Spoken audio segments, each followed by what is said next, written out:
Hola, hola. Bueno, creo que se escucha ahí.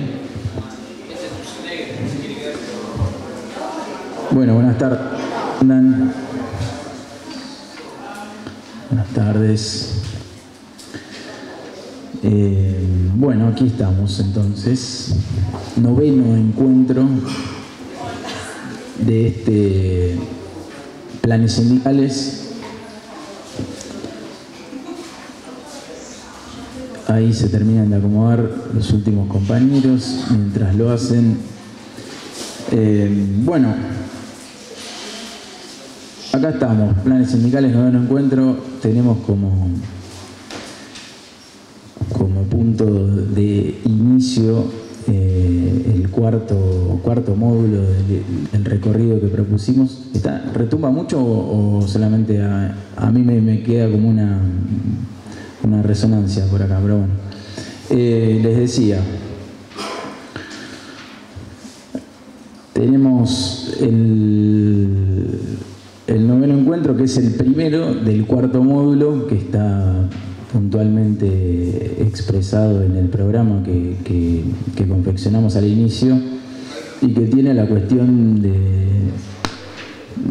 la sociedad digital, de la pregunta por lo tecnológico en la sociedad actual como horizonte de pregunta, de diagnóstico, de discusión. Y nos queda un poco latente el encuentro que habíamos sugerido o al que habíamos invitado en la reunión pasada, que tenía que ver con una conversación con algunos compañeros que estamos trabajando más pormenorizadamente para que la podamos hacer antes del cierre. Pero bueno, sin perder tiempo, la idea entonces es que en el día de hoy podamos hacer como un primer paso por ahí no tanto en revisiones como lo hemos hecho en los encuentros anteriores, de algunas cuestiones de categorías o de pensamientos o de marcos de reflexión que tienen más que ver con nuestra propia historia, nuestra propia tradición, sino que nos podamos meter de a poco en cómo se está caracterizando el tiempo actual, en mencionar a algunos autores que están haciendo producción y reflexiones vinculadas a las mutaciones de los últimos tiempos y de qué manera se está proyectando un poco la reflexión social y política de esta época, que ha tenido cambios tan vertiginosos que muchos obviamente los fuimos mencionando, pero que bueno, que nos parecía importante desde FEMUSA poder darle una detención y un trabajo de desglose de a poco, como para que podamos de alguna manera tener algunos avances en un lenguaje en común para que nos entendamos y podamos dar alguna discusión, si se puede, también en clave estratégica, ¿no? Nosotros en algún otro encuentro salió la idea de la presencia de una especie de distracción organizada, ¿no? Como si de alguna manera nos estuviese atravesando la experiencia de que se nos hace cada vez más difícil en términos personales y sobre todo en términos institucionales y organizacionales poder poner en el centro por dónde pasa un poco el parece a propósito, ¿no? Por dónde pasa la atención que tenemos que poner en los puntos decisivos de las relaciones de poder en la sociedad actual. Nosotros tenemos, ya lo hemos dicho infinidad de veces, pero nunca está de más, tenemos unas fortalezas históricas y una forma de hacer que nos han caracterizado, y a la misma vez atravesamos un momento donde no es tan fácil responder con las metodologías conocidas, ¿no? Y si bien la expresión de la política nacional actual es quizá más bien un síntoma de esos procesos, hemos mencionado también que no podemos dejar de relacionar la forma en la que hoy se construye sentido común de de los aparatos que median en nuestra vida cotidiana de maneras muy diversas y no unívocas, ¿no? Acá, el encuentro de hoy quizá deje un sabor un poco, no sé, quizá me anticipo, pero creo que va a quedar algún sabor un poco molesto o un poco angustiante en el peor de los casos, porque toca a lo que quizá tiene que ver con nuestra vida cotidiana y siempre algo de esa incomodidad hace falta para poder pensar desde otro lugar. Pero hablaba de distracción organizada porque efectivamente hay una práctica política muy consciente por parte de determinados lugares de ponernos una agenda que no es la nuestra y muchas veces vamos a morderla sin ningún tipo de mediación reflexiva. Eso, si lo hacemos en términos individuales, ya puede llegar a ser un problema. Si encima lo hacemos en términos políticos y organizacionales, ya entramos en un problema, ¿no? Porque ustedes se acuerdan que en la conversación con Manero aparecía la cuestión de que ni las instituciones ni ninguna de las configuraciones históricas que conocemos son naturales, van a ser para siempre, ¿no? Y entonces lo estratégico tiene que ver con la manera en la que determinados colectivos, proyectos, instituciones logran combatir las embestidas de su propia época. Quizá lo vamos a hablar más en profundidad con el paso de los encuentros, pero acá no tenemos una posición adaptativa. Es decir, no pensamos que lo único que nos queda es adaptarnos a las mutaciones tecnológicas, sino que hay, digamos, una tercera posición que no es ni solamente ponerse conservadores, ni solamente querer ser... en la jerga de la tecnología se le dice aceleracionista, ¿no? Subámonos a la aceleración de los tiempos futuros y tratemos de adaptarnos. Sino que hay una vía tercera, una tercera posición que implica repensar con cierta autonomía estrategias políticas desde colectivos determinados, si es que la tecnología nos lo permite, como para tener otra forma de hacer en común.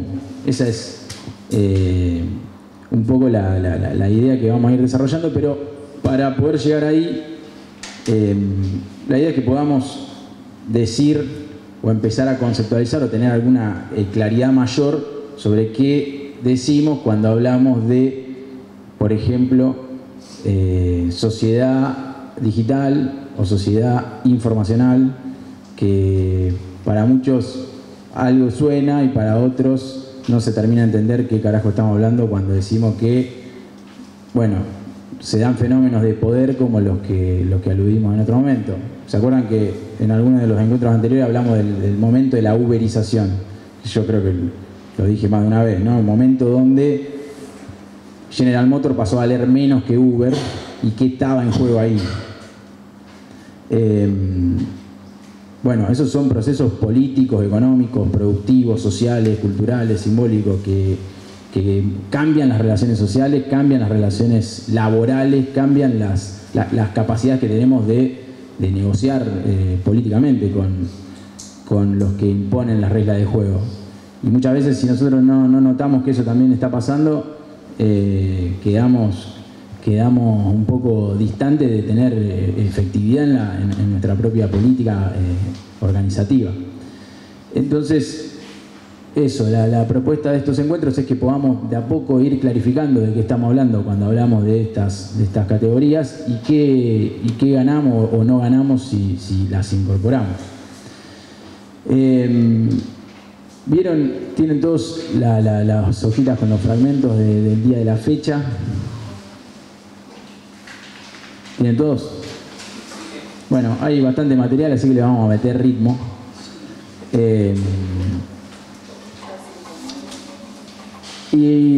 Vamos con el primero, que es medio de diagnóstico crítico, pero por lo menos ya da un poco el tono del encuentro del día de hoy. ¿Alguien lo quiere leer?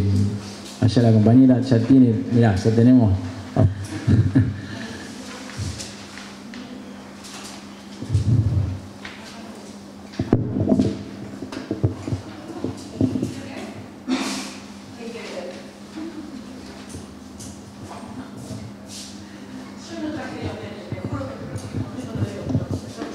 tomo nota entonces de la promesa.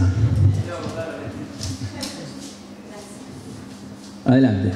El modelo tecnoliberal que emerge de las grandes gigantes de la tecnología digital implica no solo una praxis económica que pretende extraer beneficios de cada uno de nuestros gestos a través de los dispositivos conectados, sino que se trata de un verdadero paradigma civilizatorio. Uno que, sobre la base de la organización algorítmica de las sociedades, sumerge a los sujetos en una doble disposición. La del poder de la deliberación colectiva sobre el fenómeno de la digitalización de la vida, que se pretende inevitable, y la de la libre decisión y espontaneidad humana. Muchas gracias. Bueno, le decía que le sonó cargado o más o menos. ¿No qué? ¿No le agarré nada? Ah, la miércoles. Bueno, vamos de a poco. Vamos de a poco. Sí, tiene algunos conceptos que parecen complejos, pero no. El modelo tecnoliberal, que esa es un poco la propuesta que está en el programa, y en todo caso también en nuestro presupuesto de trabajo, es que en las tecnologías que manipulamos hoy y que median todas nuestras relaciones hay una base liberal en el fondo, ¿no? Que quiere decir que es una ideología que está atrás de la tecnología que no es la única que podría tener, ¿no? Podríamos pensar otro tipo de perspectiva, pero actualmente el que predomina, básicamente porque todos, arrancando por el hecho de que todos nosotros, ¿hay alguno que no tenga celular acá? Ok, perfecto. Entonces, en términos individuales, tenemos un dispositivo de mediación. Entonces dice el modelo tecnoliberal que emerge de las grandes gigantes de la tecnología digital implica no solo una práctica económica que pretende beneficios, que eso para algunos, bueno, está bien, sino que además hay un paradigma cultural, hay una propuesta de sociedad atrás del dispositivo, ¿no? No es solamente, sí. Bueno, si supiéramos, y políticamente se puede rastrear, y lo que vamos a ver hoy es que hay efectivamente lógicas muy concretas de captación de algunos elementos de nuestra propia disposición. A mí me gustó el error que tuviste, entre comillas, ¿no? En la lectura, porque vos dijiste disposición y acá decía doble desposesión, ¿no? Pero efectivamente las tecnologías nos disponen a ciertas cosas y a otras no. Por eso también decíamos al principio una distracción organizada, porque de alguna forma a lo que nos dispone tecnológica, bueno, quizá nos distrae de alguna forma más política de tomarnos esa mediación. Tranca, lo vamos a ir abriendo, pero lo que está en este fragmento primero es que entonces en el modelo de la tecnología, que es una perspectiva liberal, la que le da la base, es una propuesta cultural, no es solamente, ¿no?, un aparatito que nos pone en relación con nuestros familiares o nuestros amigos. Y dice también que hay una doble disposición, ¿no? Por un lado, la de poder deliberar colectivamente sobre la digitalización, que es un poco lo que estamos tratando de empezar a abrir, tiene que ver con que tenemos una seria dificultad colectiva de plantear otro tipo de tecnología, por ejemplo, ¿no? Es muy difícil, pareciera que en todo caso le correspondería al Estado, pero bueno, si está mediando el sentido para las nuevas generaciones, para nuestros hijos, para las organizaciones, para las escuelas, para todas las instituciones que podemos pensar, bueno, uno diría, no sería tan difícil que entendamos la prioridad que tiene, que podamos discutir cuáles nos propician ciertas cosas a favor de nuestra comunidad y cuáles no. ¿Me siguen hasta ahí? Tranquilo, igual, lo vamos a ir abriendo. Entonces, dice también que esa doble disposición, por un lado, es la de poder deliberar, es decir, decidir, discutir colectivamente sobre el fenómeno de la digitalización, y también, ¿no?, dice que se pretende inevitable, y la de libre decisión y espontaneidad humana, ¿no? Que también hay algo de, bueno, acá lo que tiene de base también la propuesta liberal, y que está circulando mucho en el discurso oficial, tiene que ver con, bueno, los individuos tenemos cierta propensión a lo espontáneo, capacidad espontánea, y entonces cuanto más libre se lo deje mejor, ¿no? Por ejemplo, en relación al Estado. Sin embargo, no hay ningún tipo de comentario de los que hoy se dicen libertarios sobre, digamos, este tipo de dispositivo, que está, insistimos, en el medio de todas nuestras relaciones, no solo políticas.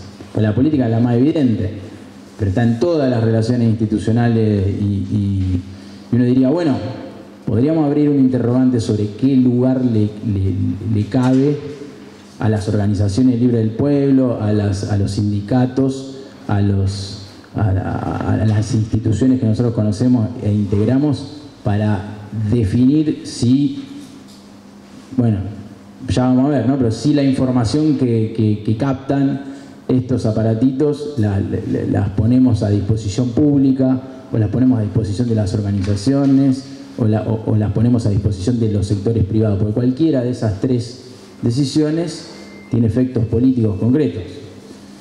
Bien. Vamos a algo duro, dato. Ah, sí, perdón.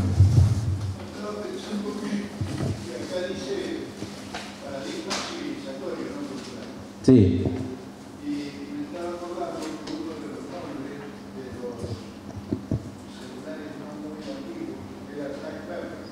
Uh-huh. ¿Sabes lo que es la clave? No, cereza negra. Sí, quiere decir, la traducción directa es eso, pero la cereza negra es la obra que le colgaban a los esclavos en la cadena. Eso es esto.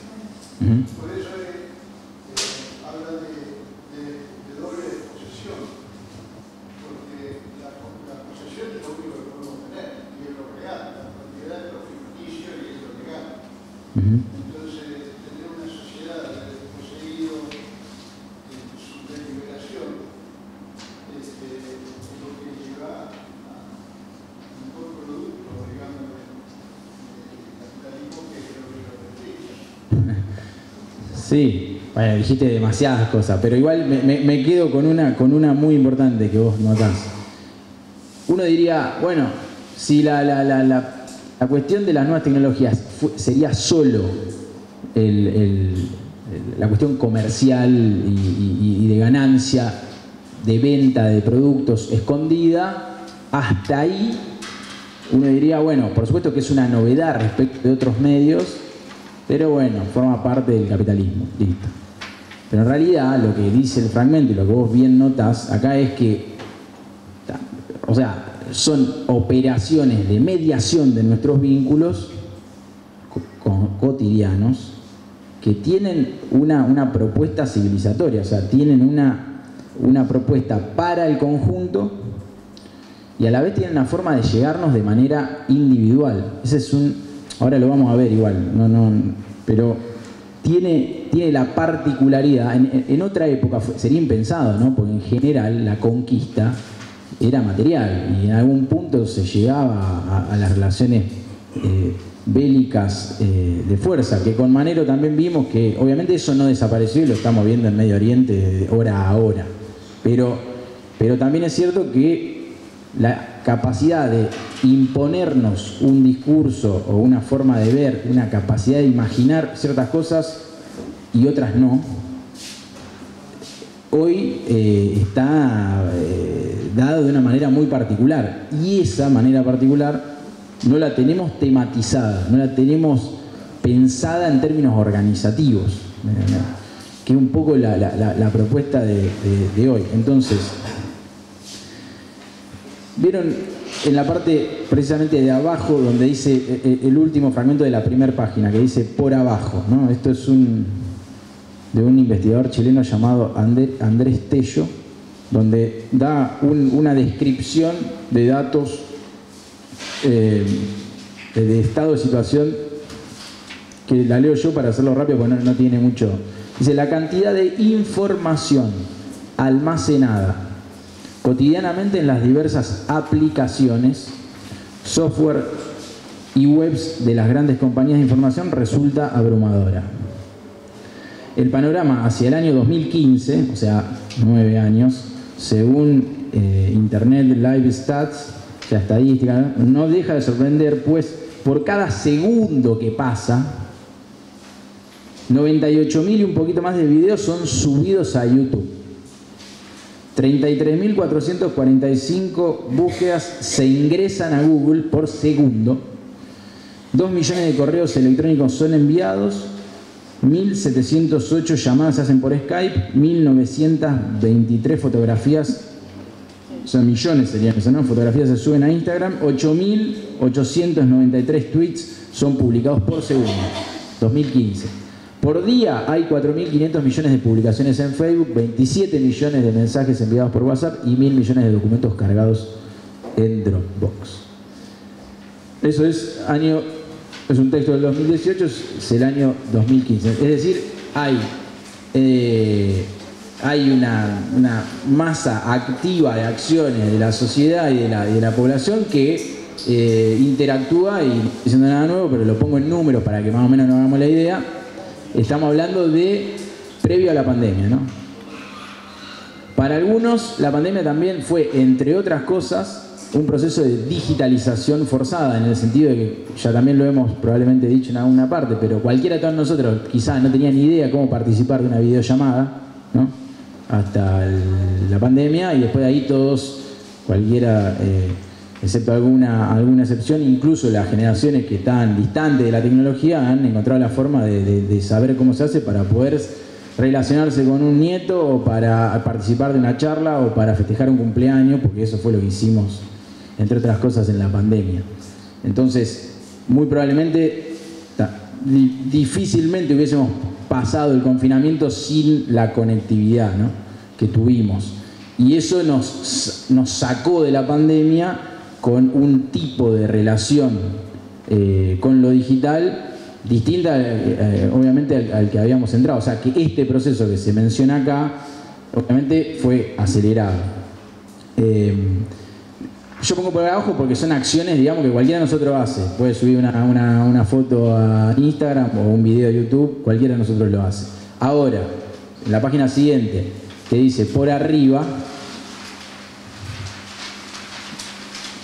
son datos que cualquiera de nosotros conoce, o en todo caso los intuye, pero los pongo en número para que sepamos más o menos de qué estamos hablando como proceso. A comienzo de 2020, antes de la apertura del Foro Económico Mundial de Davos, se conoció el informe anual de la organización no gubernamental Oxfam, que mide cuestiones de desigualdad, entre otras, según el cual 2.153 personas tienen hoy más dinero que los 4.600 millones de seres humanos más pobres del planeta. El 60% de la población mundial, ¿no? O sea, 2.000 personas sobre el 60%. ¿Es hinchapelota esto? Sí, obvio, pero yo lo pongo porque si la desigualdad no arrancó ahora, la cuestión es cuál es la estructura.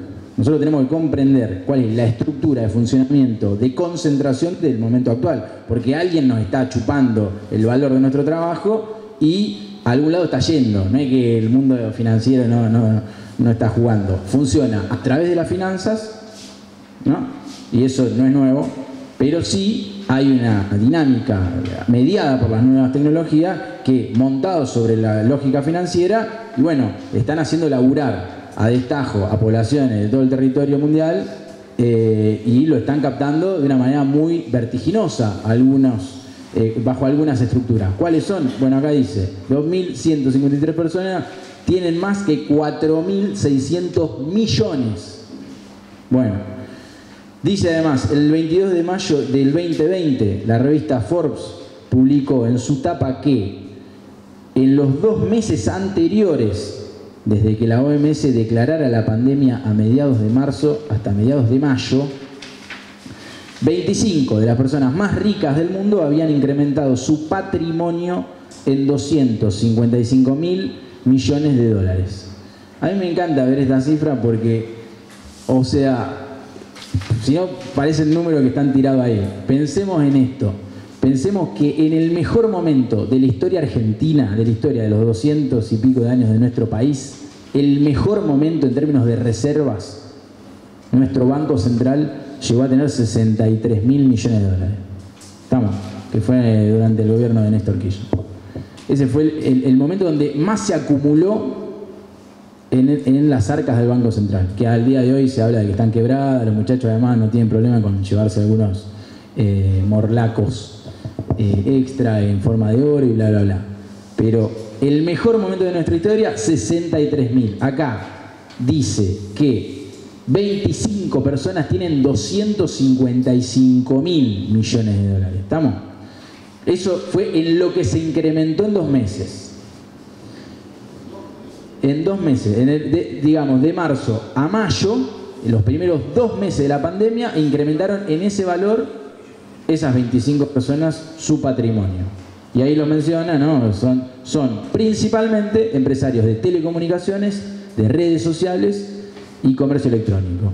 Y acá, o sea, lo tenemos al camarada Marcos Galperín, digamos, como exponente de eso. Nunca, ni siquiera Paolo Roca, haciendo los negocios que hizo con la siderurgia del Estado Nacional, llegó a tener el valor, nunca, a nivel global, que el que tiene hoy Mercado Libre. Mercado Libre emplea, Diego, ¿cuánta gente tiene Mercado Libre trabajando? ¿Cuántas son?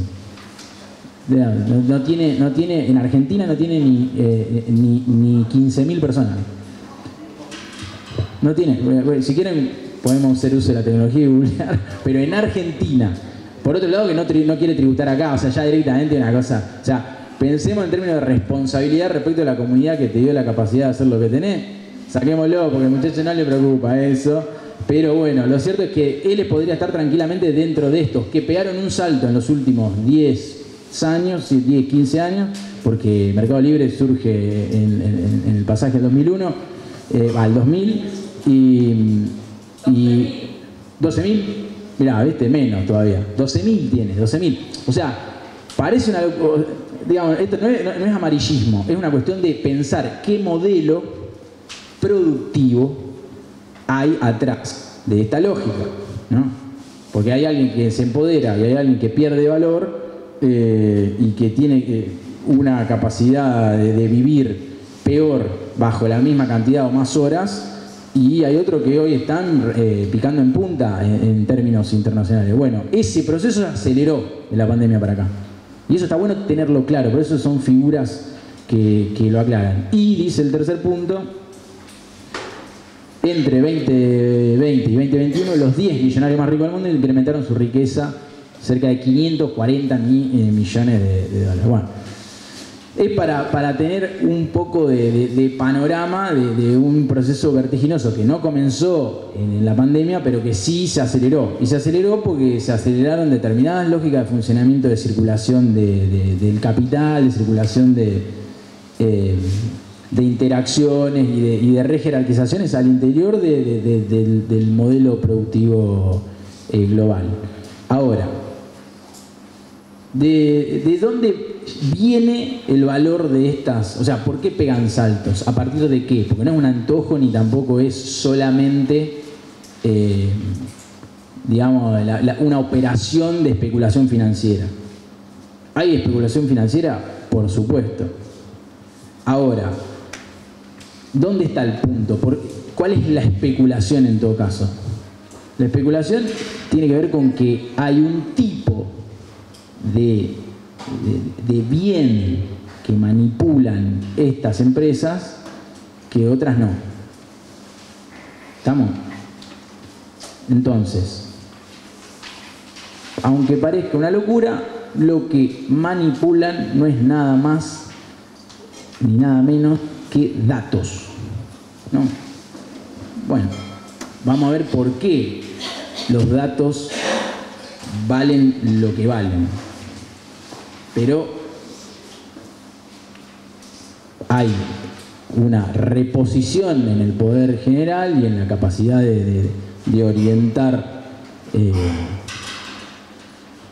sistema productivo en general y sobre todo la captación de valor de cualquier lugar del planeta, bajo el presupuesto de que los datos son fehacientes y sobre todo hay determinadas aplicaciones o tecnologías que las están acumulando y que van a tener algo para hacer con eso en el futuro, ¿no?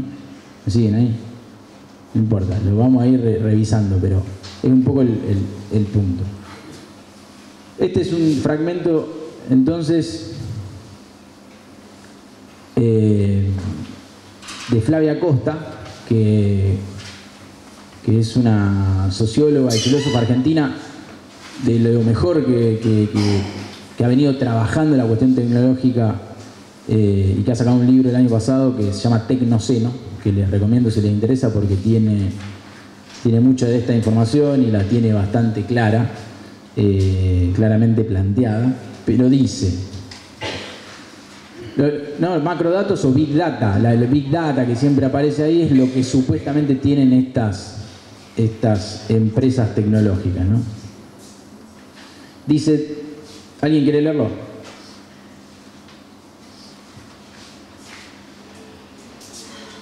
¿Quién me deja tomar un poco de agua? Yo te leo. Dale.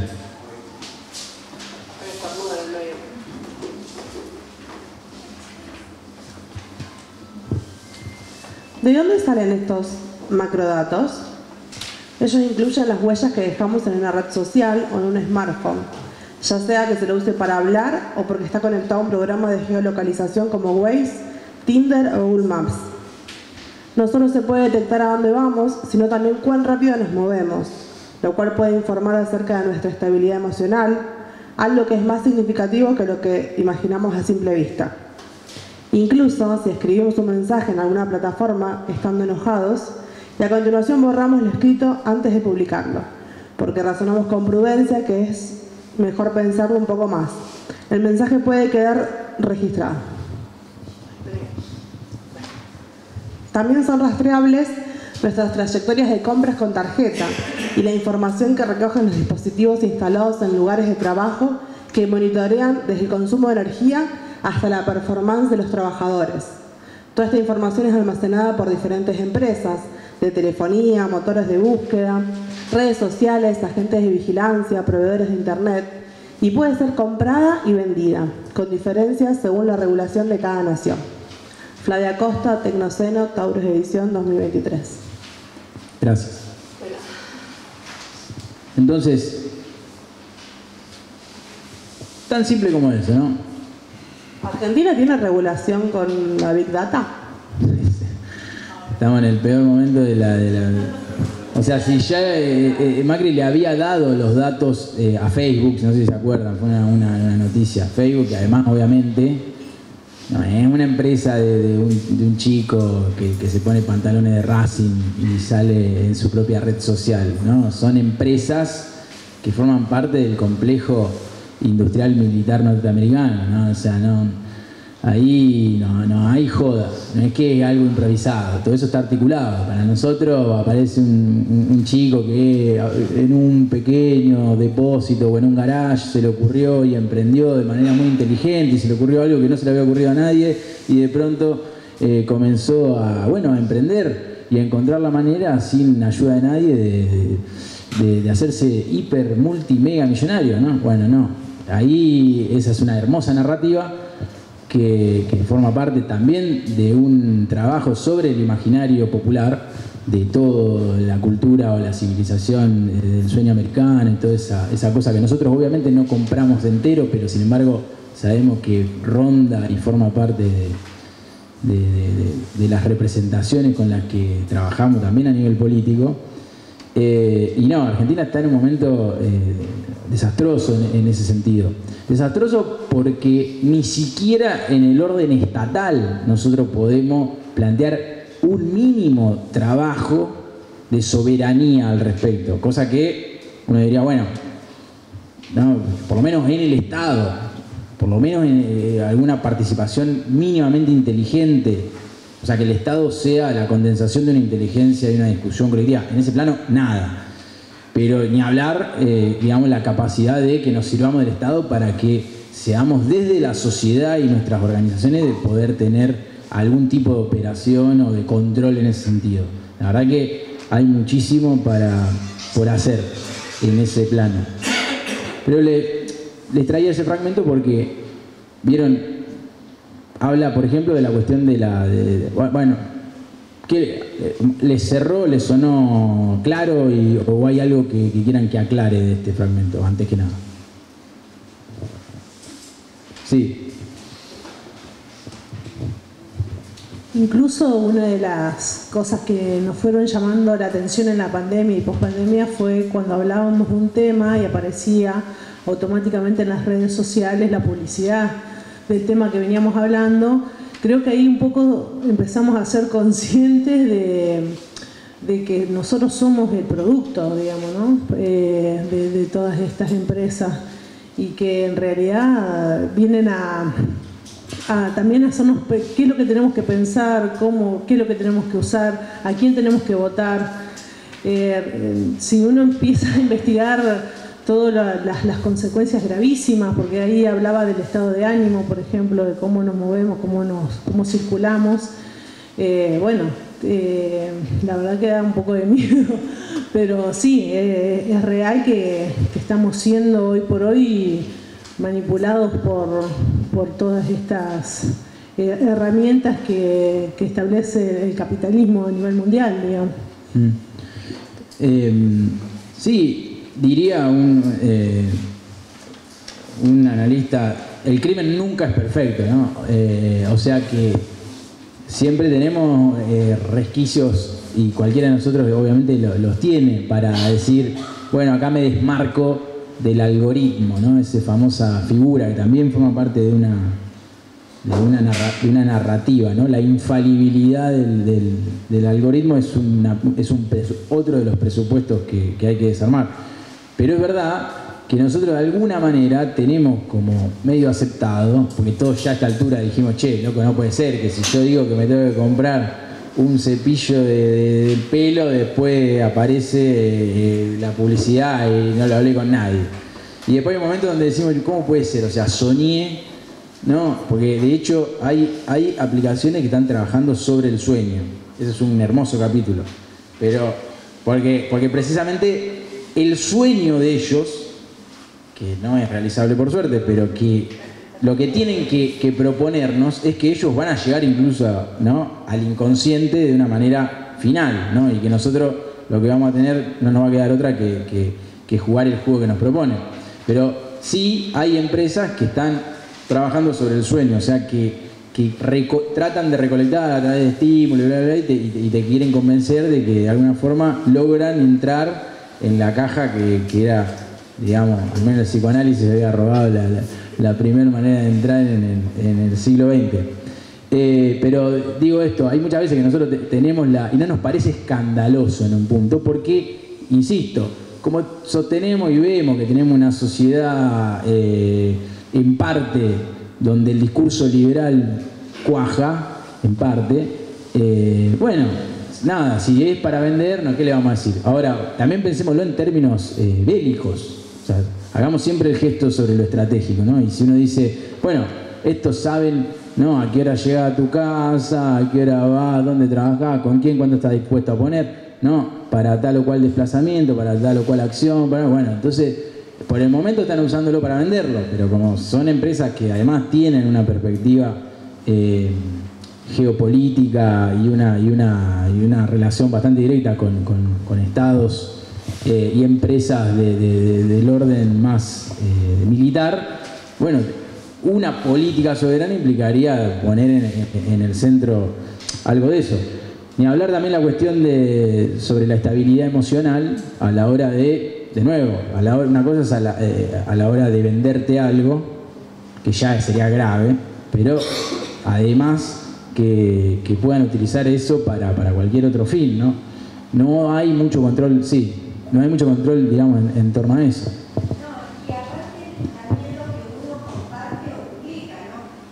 Lo que uno comparte o publica. Por ejemplo, yo fui bloqueada, que no sabía, cuando compartí una publicación a favor de Julian Assange.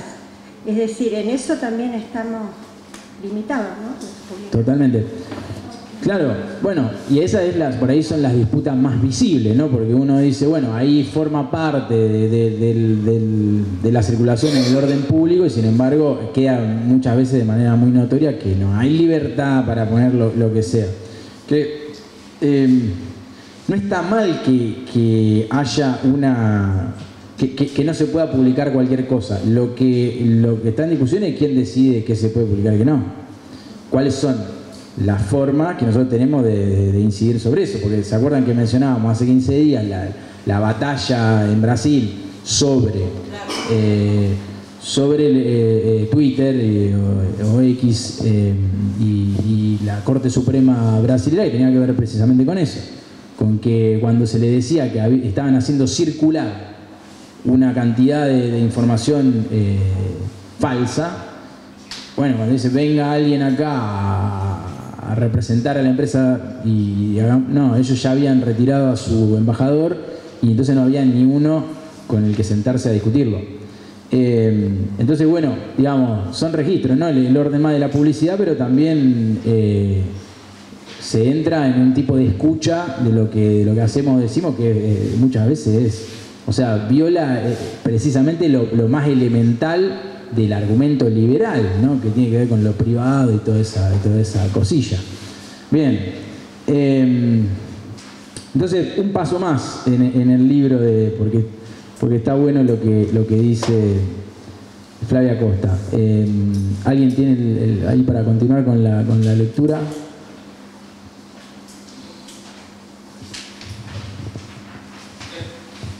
Dale.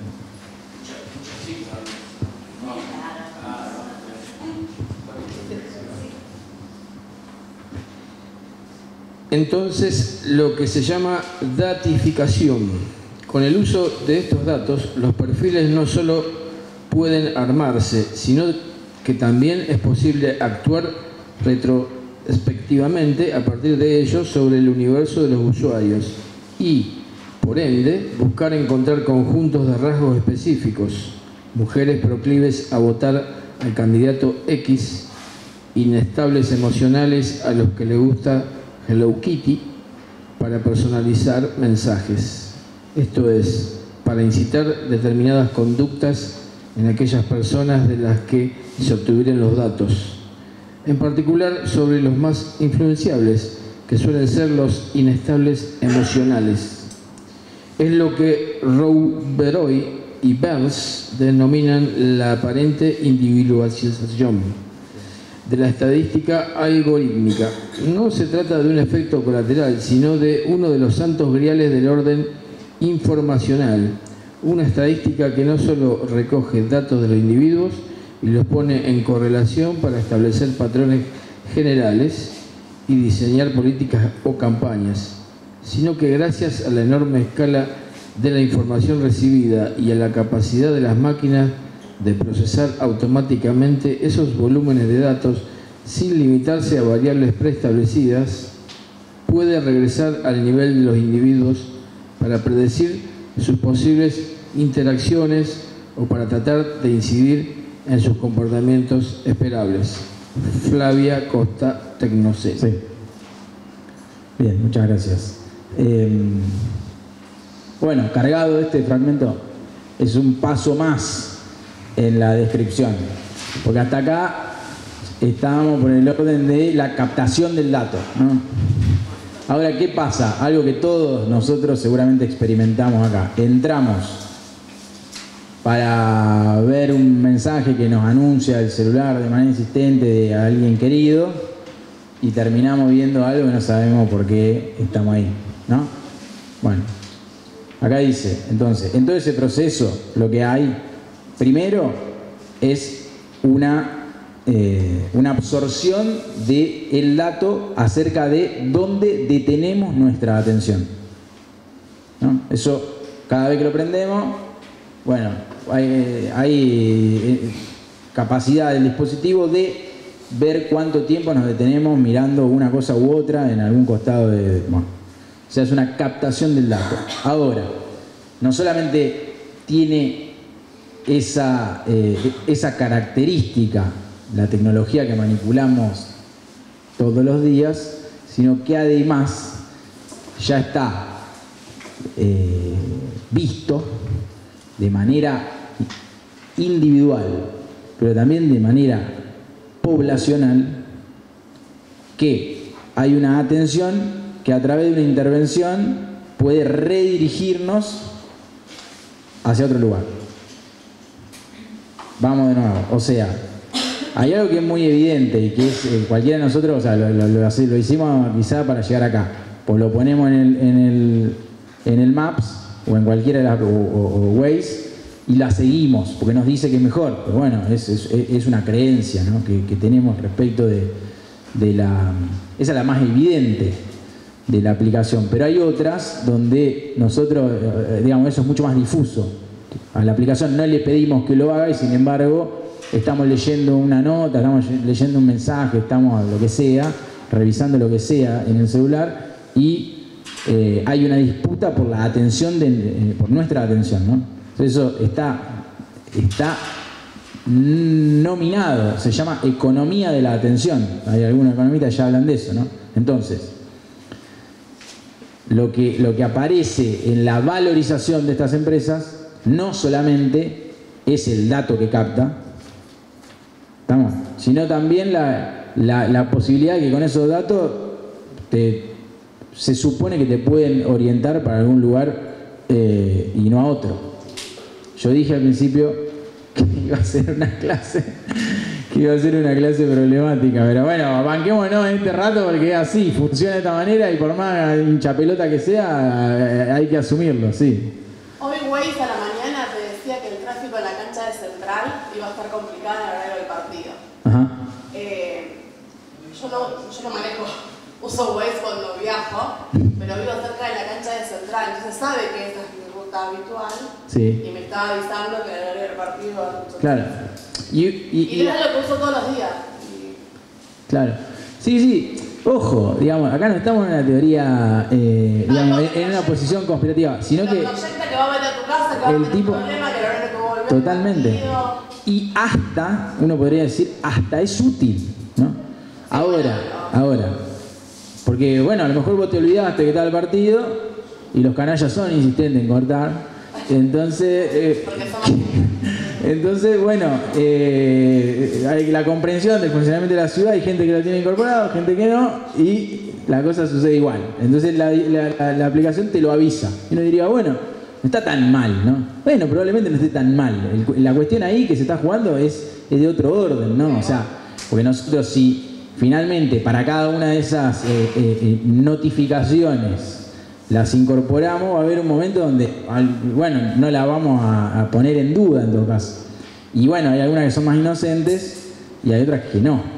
Esa distinción no es tan fácil de ejecutar, porque aparte, incluso si nos resistimos, porque todos lo hacemos, de que somos autómatas respecto de las notificaciones, pero la resistencia no es individual. Porque justamente lo que tiene lo que lo valoriza tiene que ver con que manipula información poblacional en vivo. Más de una vez nosotros hemos pensado, y en otro espacio de reflexión, salud. Es un estornudo muy singular el suyo. Y hemos hablado del Estado, hay la relación directa entre Estado y estadística, ¿no? No hay Estado sin estadística porque no se puede tomar decisiones sobre una población si no se tiene información, la estadística es eso, y no hay estadística sin Estado porque en general no son privados los que lo hacen. Acá estamos En general, no todos conocemos el censo y tenemos imágenes en relación al censo y todo. Después hay otro tipo de mediciones, pero bueno, tiene la temporalidad de una institución centenaria, milenaria como el Estado, y en el mejor de los casos del Estado moderno, pongámosle que tiene 150 años en países como el nuestro, bárbaro. Bueno, acá estamos frente a una lógica que capta información no solo de nosotros a nivel individual, sino también a nivel poblacional en vivo. No, porque cualquiera de nosotros se juega al mundial y estamos todos ahí y hay una capacidad de almacenar, y sobre todo está la creencia de que eso vale. ¿No? Está la creencia de que eso vale. Yo insisto con eso porque... Sí.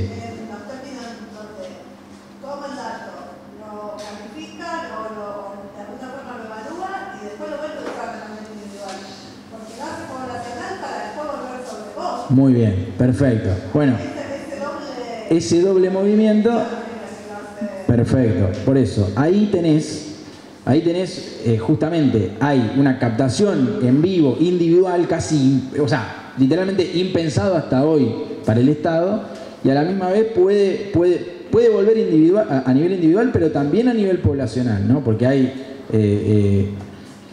Y incluso hay metáforas que uno dice, bueno, ¿no? El virus, ¿no? Lo viral, que era, uno podía medir la circulación de cualquier cosa que lanzaba, acá un video de lo que sea, eso hay laboratorios para eso, o sea, hay espacios que estudian cómo mando sale acá y dónde llega, en cuánto tiempo, bla, bla, bla. Esa es una lógica viral. Bueno, y fue anterior a la pandemia, ¿no? Entonces, hay lógica de funcionamiento de lo colectivo que están siendo mediadas por eso. No es que nosotros vamos a comprar entero que nos están condicionando para siempre, ni que nos van a ganar de por vida, ni que no tenemos nada que hacer. Pero así funciona un poco la cuestión hoy. Y hay algo relativo a la huella que nosotros... Por ejemplo, hay debates políticos sobre la mediación de alguna regulación que tiene que ver con, por ejemplo, qué pasa con las huellas que nosotros dejamos. Porque todos nosotros hemos dejado un montón de huellas. O sea que si eso más o menos se utiliza, y probablemente te van a mostrar un video que te atraiga. A mí me gustan los videos de Maradona y me muestra Maradona. O sea, y después de comida no sé qué, y después de perros no sé cuánto, y después de auto no sé cómo, y así, ¿no? Hasta que se logra intervenir en el orden del deseo, ¿no? Y ahí también es todo un campo, ¿no? Porque ¿cómo podemos desear aquello que no sabemos que existe? Es difícil. Sí. Una pregunta. Bueno, ¿qué? Pregunta. Sí. Digamos que ahora estamos viendo mucho la tecnología, toda esta parte, a mí me molesta. El día de mañana la juventud, Sí. que pone todo su TikTok, hace un currículum en Instagram, seguramente. Las empresas todos miran eso últimamente. Miran ahora en el estado de WhatsApp que Cuerno está haciendo en tu día libre, porque te lo miran. Recién vengo de una reunión y la apoderada me dijo, los días disponibles están en el río con una sala. Digamos, porque ahora, toda la tecnología que viene ahora, los pibes que van entrando ahora, van a tener un problema a buscar un trabajo, porque los antecedentes te lo miran por internet. Seguro. Sí, por eso, acá está la cuestión más de la vigilancia constante, ¿no? Es un aparato, una técnica, una forma de poder vigilarnos de manera constante. Y lo paradójico para mucha gente que piensa este tipo de cosas es que obviamente antes, justamente, los libertarios estaban en contra de la vigilancia, sobre todo del Estado, ¿no? Pero no solamente, en resguardo de la vida individual, ¿no? Y acá estaríamos en una cultura que entrega esa información de manera gustosa, ¿no? Bueno, está contenta de entregar eso. Porque todos podemos aceptar las bases y condiciones, nos metemos libremente en este panóptico digital, o sea que nos trasciende. Generalmente en los dispositivos de control uno se resistía a eso. O sea, acá todo el tiempo estamos dando información voluntaria, constante y a dolores prácticamente. Completamente, pero por eso pareciera, o sea, hoy se da esta paradoja política que justamente hasta hace poco tiempo los libertarios o los liberales estaban en contra del avance de la vigilancia del Estado Y de hecho, incluso en la pandemia, ese fue un poco el discurso que prendió sobre el Estado, ¿no? Y sin embargo, hoy gobiernan y no tienen ningún problema en entregar toda la información, pero en serio, toda la información, incluso la estructura del Estado, para que se sirvan, por ejemplo, de información de la FIP. ¿Cómo? El RENAPER, que estuvo en un momento los datos todos disponibles. El RENAPER. Las personas. Sí, el Registro Nacional de las Personas y también el RENAVAP y toda la información que uno puso, o sea, que el Estado puso para recabar sobre la situación social y general de nuestro país. Bueno, ningún problema, chicos, llévenselo, hagan con ellos lo que les parezca. No, nosotros acá ni siquiera le vamos a pedir que paguen algo, no hay ningún problema. No, es bajo una entrega sin ningún tipo de control social. Y decíamos huellas porque, por un lado, son huellas digitales en el sentido de que aparecen en lo cotidiano, digamos, de nuestro uso de las herramientas digitales, pero también vieron que hay toda una cuestión ahí sobre el Estado chino y la cuestión más dactilar o la cuestión más biométrica, ¿no? Cómo tanto el sector privado como el sector estatal puede disponer de tecnología para saber dónde, cuándo y cómo hacemos qué cosas, ¿no? Sí.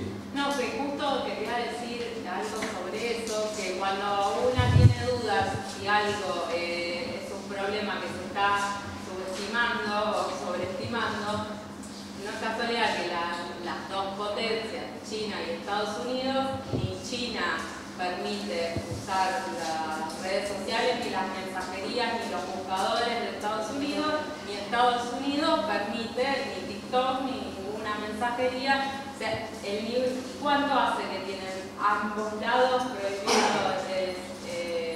Ni siquiera la tecnología, el Huawei, ¿cuánto hace que lo prohibieron en Estados Unidos? Antes que todos nos empezáramos a preocupar por eso, las dos potencias ya habían tomado una decisión drástica al respecto, porque claramente observaban esto que muy de a poco y todavía nos tenemos que estar contando y convenciéndonos del peligro, la manipulación o el cambio social que esto implica.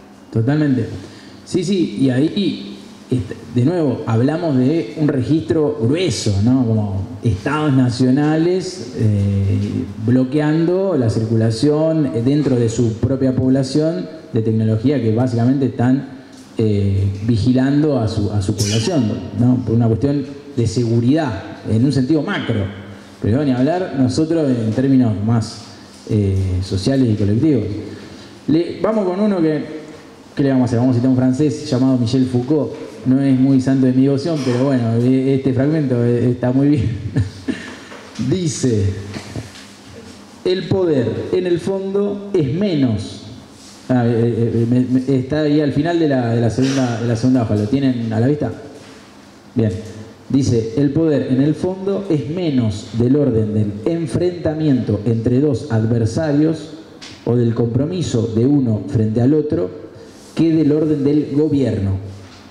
El ejercicio del poder consiste en conducir conductas, actuar sobre las posibilidades de acción de los otros, ¿no? Entonces, acá entramos en un tema, ¿no? Porque al final de todo el camino, que parece complejo y enreverado y bla bla bla, lo que está en juego es la conducción de la población, ¿no? O sea, es una cuestión de política sobre el conjunto. No hay cualquier palabra en un espacio como este, la palabra conducción, ¿no? Ya la hemos trabajado. Pero acá los muchachos tienen su valor porque se supone que saben conducirnos. Siguen ahí.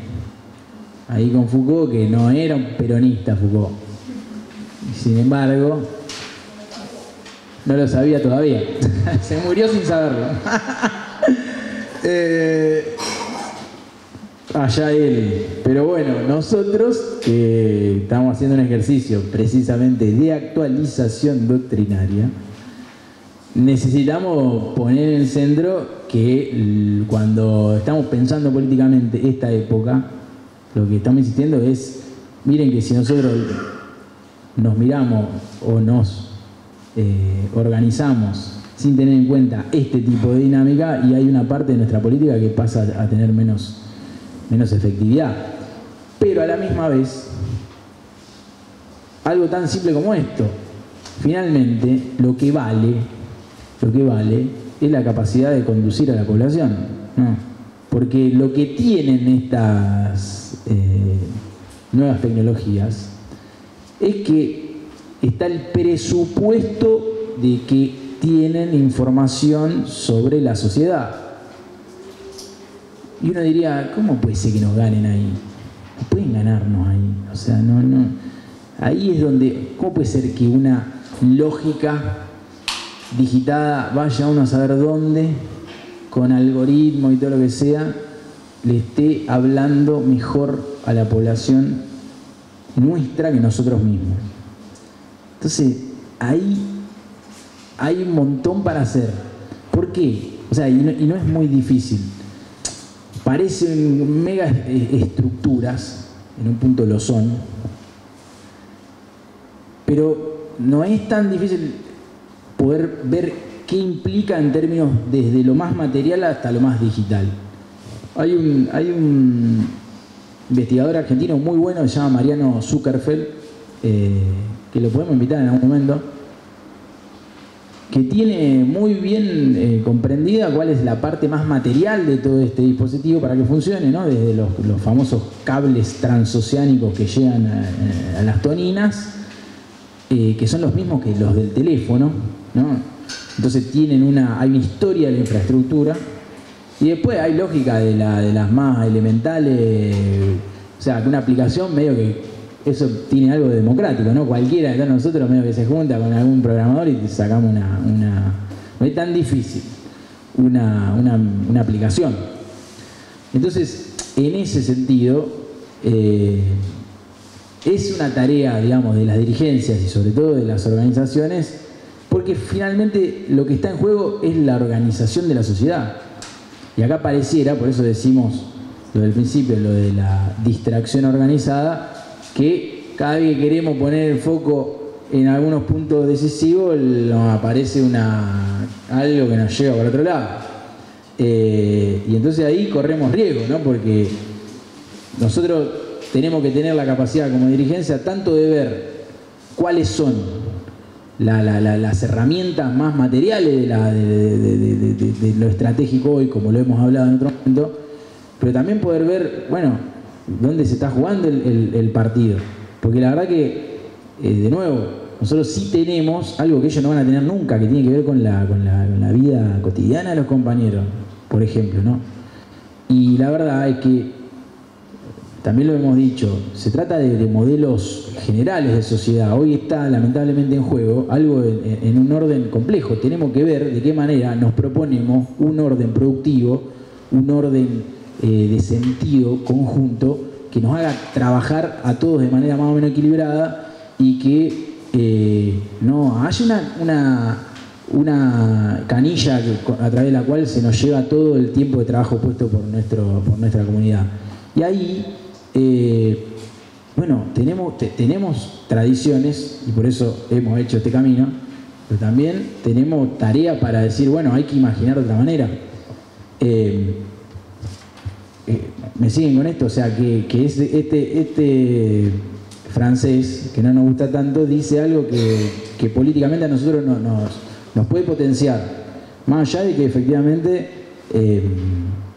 bueno, toca poder ver cómo está constituida la estructura de la sociedad digital, de qué manera juegan hoy, de qué manera nos sirve mucho entrar en la propuesta de juego que nos hacen siempre, ir a morder cada vez que la cancha ya está armada, y nosotros muchas veces vamos a tener que, nuestra tarea implica poder armar otra cancha, ¿no? Llevarlo al terreno al juego que nosotros sabemos jugar.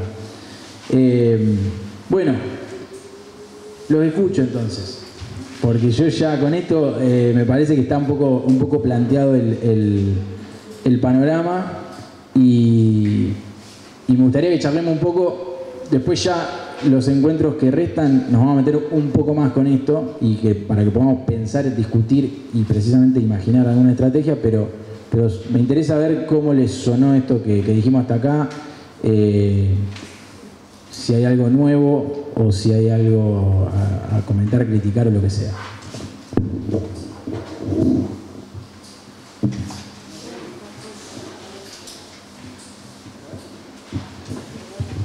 Hola. Bueno, tengo un montón para decir, porque yo soy súper paranoica, tengo las cámaras tapadas, cambio las contraseñas, bueno, y hace un montón que estoy con esto de no retirarnos de la cancha de ellos o armar otras, sino usar sus propias herramientas, organizarnos nosotros, porque la diferencia entre nosotros y ellos es que ellos son una granja de trolls y computadoras que valen mucha plata, y como le pasó a la compañera, hubo una publicación y ya la granja de trolls fue a atacarla, y lo que tenemos que realizarnos nosotros es ir y dar me gusta, compartir y darles nuestros comentarios positivos y que se replique y se replique. Esa es la cancha que juegan ellos ahora. Nosotros venimos muy atrasados, siempre digo que venimos en carreta. Tenemos que organizarnos en eso y apoyarnos en las redes sociales, aunque seamos poquitos, pero de a poco. Después otra manera, que por eso atacaron lo que primero que vinieron a hacer es financiar nuestra tecnología. Acá en Argentina tenemos el ARSAT, que sacar estos monopolios, o que querramos, Claro, Movistar, todo esto son monopolios personal, es de una sola persona, es de Mañeto, como sabemos. Nosotros tenemos ARSAT, que podemos tener nuestra propia internet individual, por supuesto regulado por el Estado, tratar de sacar todas estas DNUs, desregulaciones que está haciendo este gobierno y poner una buena regulación donde nuestros datos no sean publicados, sean solamente nuestros. Y ahí te das cuenta donde cuando vos te compras un celular nuevo, siempre tenés que poner Gmail. Sin el Gmail vos no podés arrancar un celular nuevo. Entonces, desde el estado nuestro, yo sé que vamos a volver mejores o peores, sacar el Gmail y poner un Armail, no sé, cualquiera, donde nosotros armemos nuestro propio algoritmo con nuestras propias ideas y sacar... Sí, pero nacionalistas, saquemos el peronismo porque aquí tiene que venir algo superador. Ya nos dimos cuenta que vos decís Perón y ya la mitad del país se te fue. Entonces vamos a poner argentinos, nacionalistas, y tratemos de... Es muy grueso, muy graso. Yo sé que hay gente que está trabajando en esto, pero sí, cambiar el Gmail, dejárselo a Mark Zuckerberg o lo que quiera, te lo tenés ahí de nube, pero arrancar una nueva con nuestro propio algoritmo nacional, individual, y que nadie venga a manipularte tus datos ni nada de eso. Bueno, yo uso Telegram, no mucha gente usa Telegram. Cambio las contraseñas cada rato. Bueno, lo de Brasil le habían dicho lo de Elon Musk. Bueno, en Brasil la mayoría de los brasileños usan Starlink, que es la de Elon Musk. Sí, internet digital, satelital. Por eso llegaron a un acuerdo, no es que Brasil ganó tanto. Bueno, después las huellas, no solamente son las huellas digitales como dijiste, sino son las huellas de búsqueda. Esas están en todo Gmail tuyo. Sí. Bueno, hay un montón, yo puedo seguir ahora. Bueno. Sí, está buenísimo esto. O sea, el punto no es paralizarse en torno a una mirada paranoica, sino que es verdad que por un lado hay que tener una estrategia de poder distinguir cuáles son las herramientas que están al alcance que nos pueden servir, y también distinguir que si nosotros circunscribimos el valor de lo que hacemos a la cantidad de me gusta que sumamos, y bueno, estamos en un problema.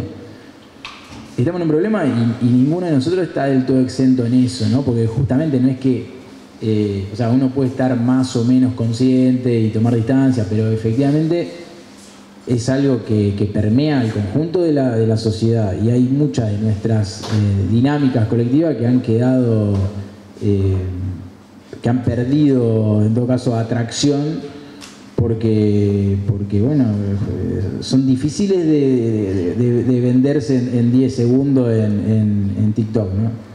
Y bueno, hay que bancar, en todo caso, algunas estrategias para tener una interlocución un poco más piola con las nuevas generaciones, que es una tarea de cualquier dirigencia, pero a la misma vez poder tener una política soberana en términos justamente nacionales, pero y también de control social de eso, ¿no? Porque, de nuevo, si muchas veces lo que nos pasa es que tenemos el desafío de lograr llegar al gobierno y pensar que ahí vamos a tomar decisiones en un sentido nacional y popular. Y bueno, yo creo que en este tipo de problemática nosotros estamos bastante atrás en la capacidad de tener una agenda propia y saber qué hacer cuando nos toque. Entonces ahí hay trabajo también por hacer, me da la impresión, no sé ustedes cómo lo vienen pensando. Sí, dale. Para que, bueno, dale, el compañero que levantó la mano y después vas vos, vos le pasás el micrófono. Ah, ¿vos también querés decir algo? Sí. Dale, bueno, entonces vamos, vos que lo tenés, después allá y después. Es chiquito el aporte, Sí. Por ahí pensando un poco lo que trajiste como tema para debatir.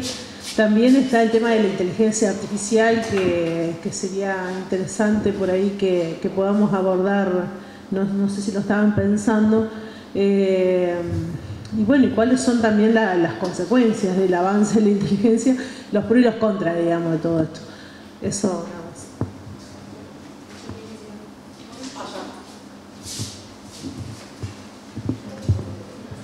Hola, buenas. Bueno, lo mío más que una aclaración sobre lo que entendí hasta ahora es una pregunta que me gustaría hacerte, a ver si le podemos buscar alguna respuesta. Yo lo que creo que, bueno, con el tiempo, todo lo que es la estructura política y demás que tiene que ver con lo social, se tiene que ir amoldando los tiempos que corren. O sea, por más que uno intente ir en contra de muchas cosas que moralmente están mal, hay herramientas que uno tiene que utilizar porque, bueno, la situación está así.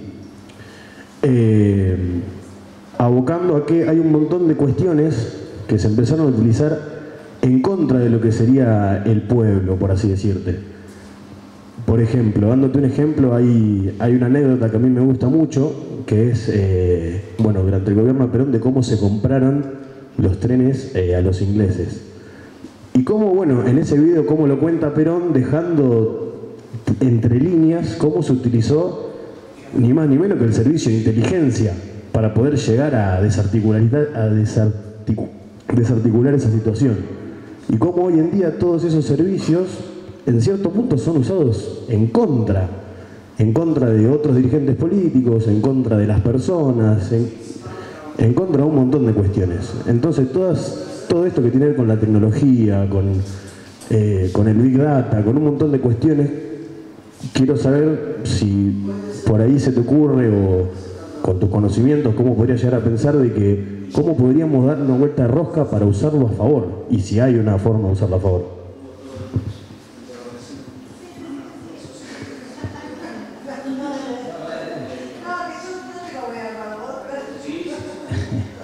Bueno, o sea, voy por partes, porque van relacionadas. Uno de los planteos de este espacio tiene que ver con la cuestión de la memoria. Yo decía, bueno, que no tengo memoria porque todo lo busco, y hay algunos autores que están trabajando sobre algunos de los efectos del uso de las nuevas tecnologías de manera cotidiana, con los efectos en la memoria. No solamente en la memoria de cada uno, sino, ni hablar, en las memorias colectivas. O sea, ¿qué perdemos en términos de memoria? No es menor porque se juega bastante ahí el valor de lo que tenemos ahora, y a la misma vez se puede perder también una capacidad de hacer con las nuevas generaciones. Voy en la respuesta, un poco la respuesta de lo que entendí que me preguntás, con la cuestión de la inteligencia artificial. Acá nos dicen, bueno, ¿qué vamos a hacer con la inteligencia artificial? ¿Cuáles son las consecuencias? ¿Cuáles son? ¿Las sabemos? No.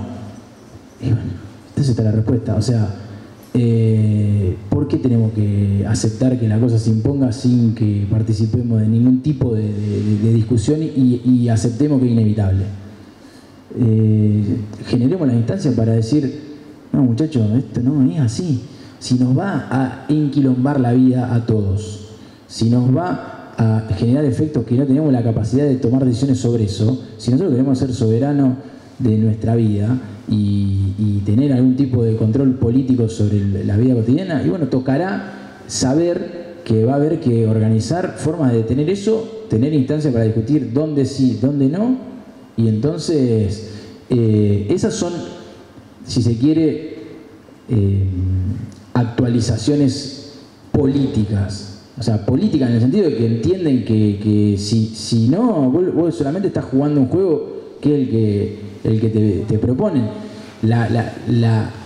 El truco, entre comillas, de las tecnologías digitales es que han tenido un proceso y que han tenido un trabajo sobre distintas generaciones donde se probó con algunas que estaban situadas, que eran concretas, que tenían una forma de la pantalla, bla, bla, bla, y después de pronto fueron entrando en cada uno y hoy pareciera que no podemos tener otra forma de relacionarnos con eso.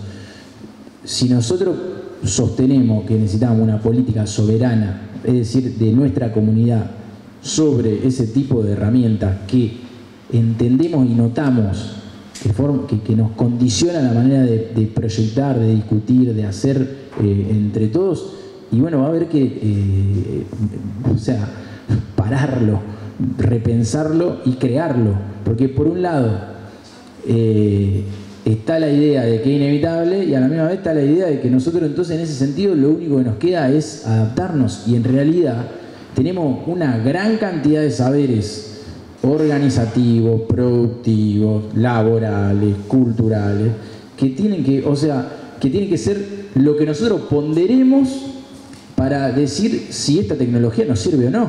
Si básicamente la tecnología que va a entrar, sea inteligencia artificial o tenga el nombre que tenga, nos va a hacer perder, desacumular en ese sentido, y bueno, habrá que cortar. Y habrá que exigirle a las autoridades que tengan una cabeza para la época que tenemos. O sea, ahí también hay un trabajo intergeneracional, porque este espacio tampoco compra la idea de que porque somos más jóvenes vamos a tener más saber que las generaciones anteriores. Lo que estamos viendo es que incluso en términos de dirigencias, en algunos casos, hay un saber que sería bueno que se transmita.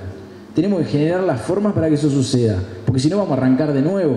Entonces, ¿cuál es la jugada finalmente? Y bueno, la jugada es que siempre te van a traer una nueva tecnología, que ahora se va a llamar inteligencia artificial, y cuando nos adaptemos a la inteligencia artificial van a traer otra, porque en el fondo es el mismo juego. Entonces, ahí efectivamente hay que generar las instancias. Por eso nosotros acá disparamos. Tenemos 2 horas cada 15 días y no es que vamos a generar la soberanía tecnológica en un espacio como este. Lo que vamos a hacer es lanzar, proponer, incitar, y después en todos los lugares donde podamos propiciaremos una pregunta sobre la organización de la comunidad. ¿Qué es lo que está en juego hoy? Y por eso traigo esta descripción de la cuestión tecnológica, porque eso, lo que traíamos de Foucault, está ahí.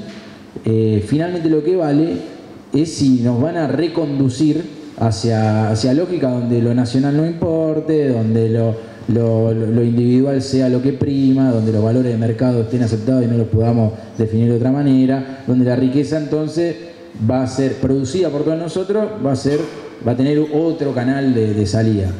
Bueno, ahí hay tarea dirigencial, y yo creo que ahí sí hay un camino que es de doble juego, y con esto para mí yo ya contesto, digamos, por un lado tenemos que mirar para atrás y aprender, y a la vez tener una propuesta para adelante para los compañeros, para la propia sociedad en la que estamos. Que eso, bueno, no casualmente no nos resulta tan fácil por este tipo de operaciones, pero nos toca hacerlo, porque sabemos, bueno, que encima de todo esto choca en la calecita, entonces más temprano que tarde nos va a tocar de nuevo levantar anímicamente a nuestra gente y ponerla a caminar hacia algo que de alguna manera se sostenga en el tiempo, y no esto que claramente no lo hace. No sé si respondí ahí, pero bueno, hacemos lo que podemos. No sé si a alguien le quedó. ¿Cómo estamos de tiempo? Bueno, podemos terminar 15 antes, pero en esta instancia fue como presentar un poco el panorama. Ya nos meteremos un poco más en los encuentros que restan en algo de esto. Por ahí la cuestión de la memoria y la tecnología, la cuestión del saber organizativo y esto sea uno de los temas en lo que venga. No sé si alguno tiene comentario, mención, crítica o lo que sea. Sí.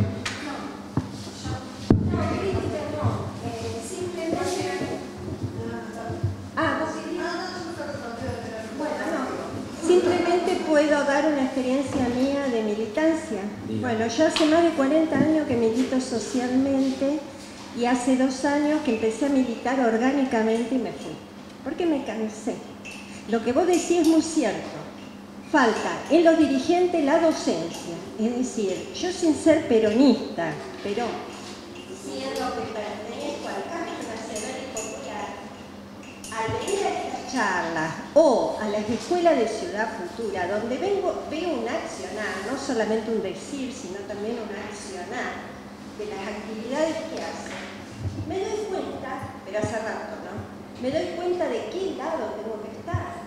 Es decir, cuando yo participaba de una militancia, justamente de un espacio mayoritario, parecía que yo venía bajando de Sierra Maestra con mis apreciaciones. Y no es así, no hay masa crítica. Me acuerdo que estábamos en la época de Alberto Fernández y se estaba ahí justamente planteando el hecho que la izquierda estaba en contra de los arreglos con el Fondo Monetario y nuestro gobierno no hacía nada, absolutamente. Y otra de las cosas que yo quería aclarar también, que con el tema que vos dijiste de Galperín, acá le dimos todo en bandeja de Galperín, porque los que votaron la exención de los impuestos también es parte de nuestro campo nacional y popular, de nuestros dirigentes. Entonces lo que tenemos que tener en claro, de ahora en más, es qué tipo de dirigencia vamos a querer, y si vamos nosotros como militantes sociales, militantes sindicales, estar a la altura de las circunstancias. Porque lo que yo estoy viendo, que la gente ya está cansada, como me pasó a mí, ¿no? Cuando la última vez fui a una reunión en La Toma, donde se estaba organizando, digamos, lo mismo que se estaba organizando en Buenos Aires, una olla popular para hacer visibilizar la pobreza. ¿Cuántas ollas populares más tenemos que hacer, compañero, para visibilizar la pobreza que hace años que la tenemos encima? Bueno, entonces en ese momento, como vi la poca participación de los partidos políticos, vi tan poca participación de sindicatos, de partidos políticos y poca participación también de los más damnificados, que eran los movimientos sociales. Entonces dije yo, ¿qué estoy haciendo acá? Le digo, ¿y ustedes, en un futuro, qué pretenden hacer? ¿Qué van a hacer? Ah, no sabemos, es lo que va, que la gente, bueno, después no defina. Entonces, esa es mi gran preocupación. Saber, yo sé de qué lado estoy, yo sé los intereses que defiendo, pero bueno, el resto no está muy claro. La clase media no se sabe clase trabajadora, se dice clase media. Entonces uno ahí se siente como, y bueno, yo doy hasta acá. Sí, está bueno lo que traes, lo que creo que, bueno, en momentos de dificultades y de pérdida de algunos nortes políticos, la reconexión con la cuestión de las organizaciones de la sociedad es un punto que te otorga referencia de manera mucho más rápida que otros caminos. Así que, bueno, cada uno hace, digamos, o se encuentra o ve un lugar desde donde hacer. En algunos casos son dinámicas organizadas que vienen de mayor tiempo atrás, y otras que tienen formas nuevas, lo que sea. Ahora, todo lo que forma parte del campo organizado, vamos a estar más o menos en el tiempo que viene jugando de manera lo más conjunta que se pueda, porque acá, lamentablemente, en un momento como en el que estamos, lo que está en juego es muy grueso, ¿no? Ya todas las diferencias más chiquitas uno cree que deberían quedar de lado en la medida en que lo que está en juego es un poco los que pensamos que de acá se sale con una instancia de colaboración asociativa, productiva, laboral, organizativa, en el sentido que forman parte de nuestras grandes tradiciones, y todo lo demás que están queriendo hacer entrar algo que no entra por ningún lado, que básicamente es una política enfocada en el individuo, enfocada en un retiro de cualquier instancia de control colectivo y todo lo que ya hemos venido diciendo. Así que, nada, más allá de, no me meto con el detalle de los itinerarios, pero estas instancias son también para poner en común trayectorias, pensando en que justamente los caminos políticos que hemos hecho hasta acá no es que no sirven de nada, sino que está bueno que sean repensados y rearticulados con lo que cada uno trae, que hoy más que nunca vale. ¿Quién puede decir algo así? Pará, ¿qué querés? O sea, pará. Yo no puedo, o sea, muchachos, esto es una instancia de formación. ¿A dónde nos involucramos? A una pregunta que vamos a ir respondiendo en su debido momento. Sí. No es. El dirigente que sea va a tener que, vamos a tener que condicionarlo de la manera más efectiva que podamos. Así que después lo podemos vincular. Pará, que está la compañera que vos. Dale.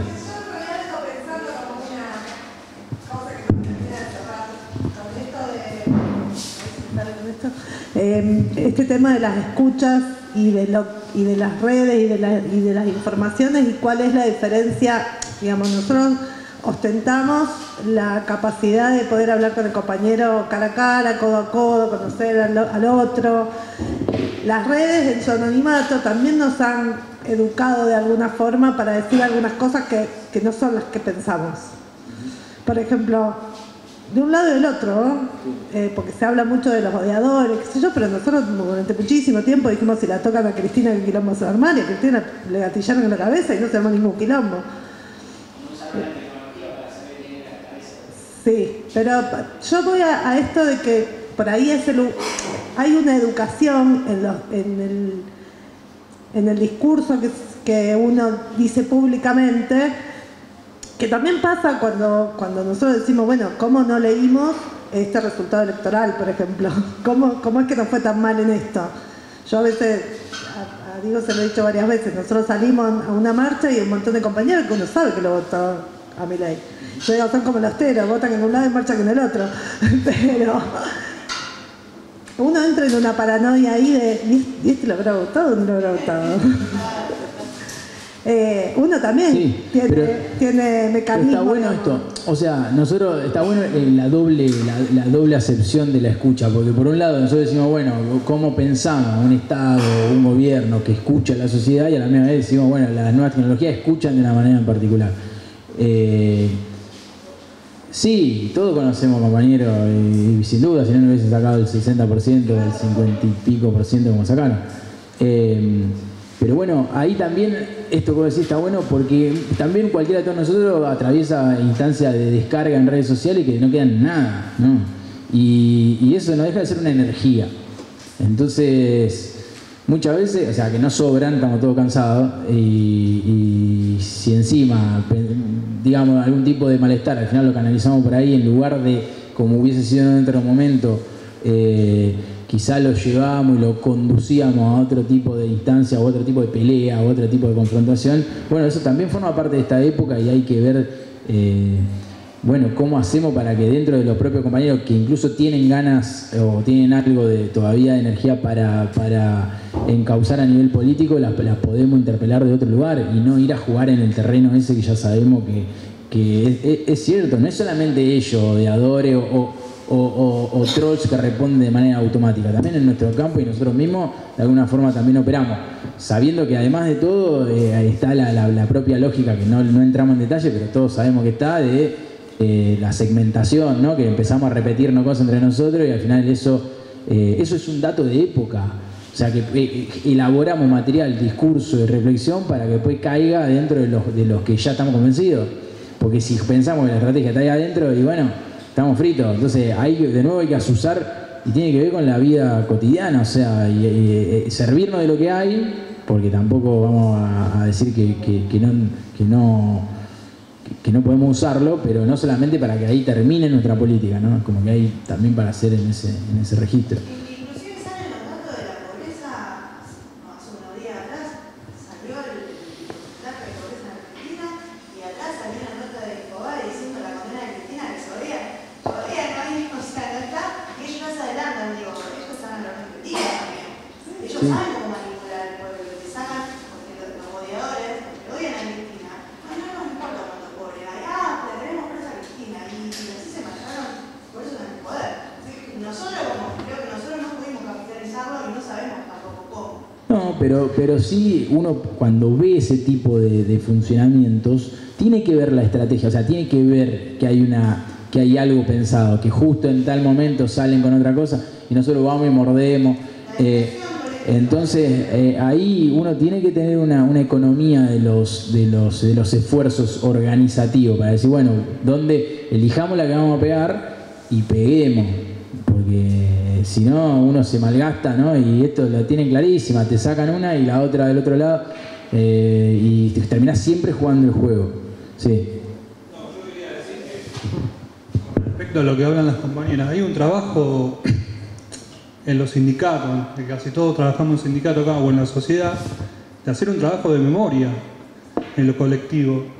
Porque si lo que se consiguió siempre con la lucha, que hoy en día se está esperando de la tecnología, cosas que viven infectando hasta propios compañeros que votan gobiernos de derecha, o sea, me parece que hay que apelar un poco a la memoria y a la acción. Más a la militancia y más a las marchas, y no esperar tanto a la tecnología. Sí, obviamente la tecnología hay que usarla a favor, obviamente.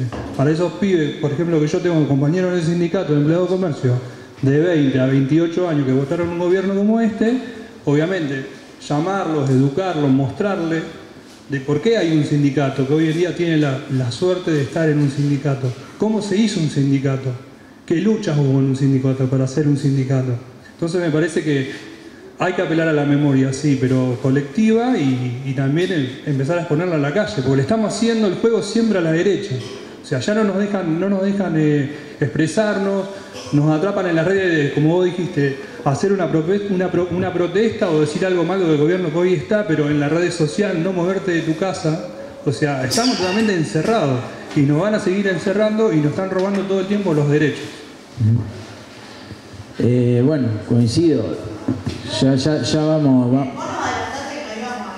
No, pero no, estamos yendo muy abajo, no, paremos. Para mí hay que crear una Alexa sindicalista. ¿Una Alexa sindicalista? ¿Cómo sería? Y que hable todo aparte del sindicato, gremios, leyes. Claro, que tenga la cara de Evita, pero que tenga el pelo negro como Cristina. Perfecto. Bueno, aunque parezca una broma, yo prefiero este tipo de... o sea, efectivamente hay que ponerse a imaginar estrategias que las podamos implementar. Y sin duda que es un trabajo de memoria, pero obviamente con una foto blanco y negro a los pibes no le vamos a entrar.